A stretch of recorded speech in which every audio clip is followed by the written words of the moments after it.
Kalau saya bertanya, kapan terakhir kita membawa uang tunai? Mungkin masih ada yang membawanya, tapi saya yakin banyak dari kita lebih mengandalkan handphone. Mau beli kopi, bayar parkir, pesan makanan, bahkan belanja, sekarang cukup satu kali scan atau menggunakan dompet digital. Teknologi memang membuat kita jauh hidup lebih praktis. Tapi pernahkah kita berpikir setiap transaksi digital yang kita lakukan sebenarnya ada sistem ekonomi yang ikut bekerja, termasuk sistem perpajakan. Nah, inilah yang membuat saya tertarik membawa topik ini. Karena tanpa kita sadari, perubahan kecil dalam cara kita membayar ternyata membuat perubahan yang cukup besar terhadap cara pemerintah mengelola pajak. Perkenalkan, nama saya Siti Umaya dari Program Studi Administrasi Bisnis. Pada kesempatan kali ini, saya akan membahas mengenai pengaruh transaksi digital terhadap kesadaran pajak generasi Z di Indonesia. Sebelum masuk lebih jauh, saya ingin mengajak teman-teman melihat perubahan yang terjadi di sekitar kita. Kalau beberapa tahun lalu kita ke warung harus membawa uang tunai, sekarang hampir semua sudah menyediakan scan QRIS. Bahkan, pedagang kaki lima, penjual makanan di pinggir jalan, toko kelontong, mulai menerima pembayaran digital. Artinya, transaksi digital sudah menjadi bagian dari kehidupan masyarakat Indonesia. Di sisi lain, pemerintah juga mampu mengikuti perkembangan tersebut. Mengapa? Karena setiap aktivitas ekonomi, baik dilakukan secara langsung maupun digital, tetap memiliki hubungan dengan sistem perpajakan. Lalu, mengapa penelitian ini fokus pada generasi Z? Karena generasi Z merupakan generasi yang paling dekat dengan teknologi. Kita tumbuh bersama internet, media sosial, dan berbagai aplikasi digital. Oleh karena itu, penting untuk mengetahui apakah kebiasaan menggunakan transaksi digital juga membuat kita semakin memahami pentingnya pajak. Kalau mendengar kata pajak, mungkin sebagian orang langsung membayangkan sesuatu yang rumit. Padahal sebenarnya, konsep pajak cukup sederhana. Coba kita bayangkan sebuah lingkungan tempat tinggal, supaya jalan diperbaiki, lampu jalan menyala, sekolah dibangun, dan rumah sakit bisa memberikan pelayanan, tentu dibutuhkan biaya. Nah, salah satu sumber biaya tersebut berasal dari pajak. Jadi, pajak bukan hanya kewajiban yang harus dibayar, tetapi juga bentuk kontribusi masyarakat dalam mendukung pembangunan negara. Manfaatnya mungkin tidak langsung kita rasakan saat itu, tetapi hasilnya bisa kita nikmati melalui berbagai fasilitas umum yang ada di sekitar kita. Selanjutnya, kita akan membahas apa itu transaksi digital. Transaksi digital adalah kegiatan pembayaran yang dilakukan secara elektronik menggunakan internet. Contohnya sangat dekat dengan kehidupan kita sehari-hari, seperti Dana, GoPay, Oppo, ShopeePay, bahkan mobile banking. Mengapa masyarakat beralih ke transaksi digital? Karena lebih praktis, lebih cepat, dan dianggap lebih aman. Bahkan sekarang, kita bisa melakukan hampir semua pembayaran hanya menggunakan satu perangkat, yaitu smartphone. Kondisi inilah yang membuat transaksi digital berkembang sangat pesat dalam beberapa tahun terakhir. Perubahan teknologi tentu harus diikuti oleh perubahan aturan.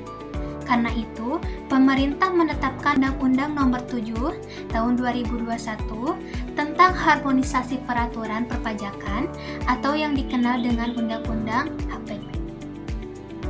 Melalui undang-undang ini, pemerintah menyesuaikan sistem perpajakan agar mampu mengikuti perkembangan ekonomi digital. Perlu dipahami bahwa aturan ini bukan berarti pemerintah membuat pajak baru setiap kali kita menggunakan QRIS atau dompet digital.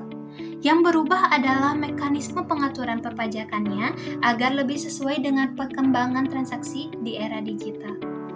Lalu, bagaimana pengaruh transaksi digital terhadap kesadaran pajak? Menurut saya, ada beberapa hal yang menarik. Pertama, Transaksi digital membuat aktivitas ekonomi menjadi lebih transparan karena setiap transaksi memiliki catatan. Kedua, masyarakat menjadi lebih terbiasa mengelola keuangan melalui aplikasi sehingga literasi keuangan ikut meningkat. Ketiga, informasi mengenai perpajakan juga jauh lebih mudah diperoleh. Saat ini, Direktorat Jenderal Pajak aktif memberikan edukasi melalui media sosial, website resmi, hingga webinar yang diakses siapa saja. Namun demikian, masih ada beberapa tantangan. Masih banyak generasi muda yang menganggap pajak itu rumit. Ada juga yang beranggapan bahwa pajak hanya berkaitan dengan pegawai negeri atau perusahaan besar. Padahal, ketika seseorang mulai bekerja, memiliki usaha, atau memperoleh penghasilan tertentu, maka ia juga memiliki kewajiban perpajakan sesuai dengan ketentuan yang berlaku. Karena itu, menurut saya, edukasi menjadi faktor yang sangat penting. Semakin mudah masyarakat memperoleh informasi perpajakan, makin besar pula peluang meningkatnya kesadaran untuk memenuhi kewajiban tersebut. Sebagai penutup, kita dapat melihat bahwa perkembangan transaksi digital telah mengubah cara masyarakat melakukan aktivitas ekonomi. Kemudahan yang ditawarkan teknologi memang memberikan banyak manfaat, namun perkembangan tersebut juga perlu diimbangi dengan meningkatnya kesadaran masyarakat mengenai pentingnya pajak. Sebagai generasi Z, kita mungkin belum seluruhnya menjadi wajib pajak saat ini. Akan tetapi, memahami fungsi pajak sejak sekarang merupakan langkah awal untuk menjadi warga negara yang bertanggung jawab di masa depan. Melalui pemanfaatan teknologi dan edukasi yang tepat, saya berharap kesadaran pajak di kalangan generasi muda akan terus meningkat seiring berkembangnya ekonomi digital di Indonesia. Demikian pemaparan yang dapat saya sampaikan. Terima kasih atas perhatian Anda. Sampai jumpa di video selanjutnya.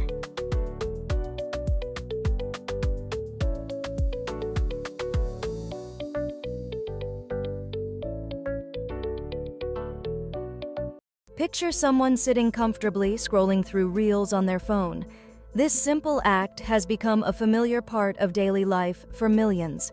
Whether waiting for a friend, relaxing after work, or passing time during a commute, watching short videos has woven itself into our routines.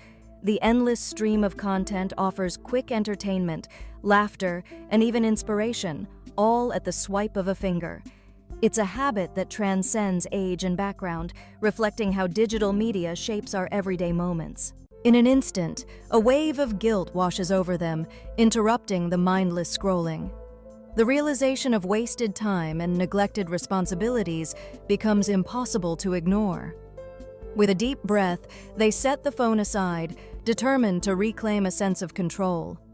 For a brief moment, they sit quietly, contemplating the choices that led to this point. The urge to reach for the device lingers, but self-restraint prevails, if only temporarily. This pause marks a small yet meaningful effort to break free from distraction and refocus on what truly matters. After just a brief moment of resisting the impulse, the familiar urge to check the phone resurfaces almost instantly. Within less than 2 seconds, the person finds their attention drifting back to the device. The temptation proves too strong, and they reach out, grabbing the phone once again. This rapid return to the habit highlights how deeply ingrained digital behaviors can be. The cycle of checking, resisting, and succumbing repeats, often without conscious thought. It demonstrates how technology can subtly shape our routines and responses, making it challenging to break free from habitual patterns. Kehidupan sebelum scan-scan, ribet dengan dompet yang besar, selalu insecure dengan transaksi dimanapun. Ingin punya banyak tabungan, tapi rasanya bingung memilih transaksi pembayaran. Sampai akhirnya e-wallet masuk ke dalam hidupku. Hanya dengan scan-scan, transaksi lebih mudah, transfer kemana saja dan di mana saja. Pengeluaran otomatis tercatat secara akurat, sehingga minim dari resiko penipuan. Yuk kita mulai jadi konsumen cerdas, buka bertransaksi dengan e-wallet.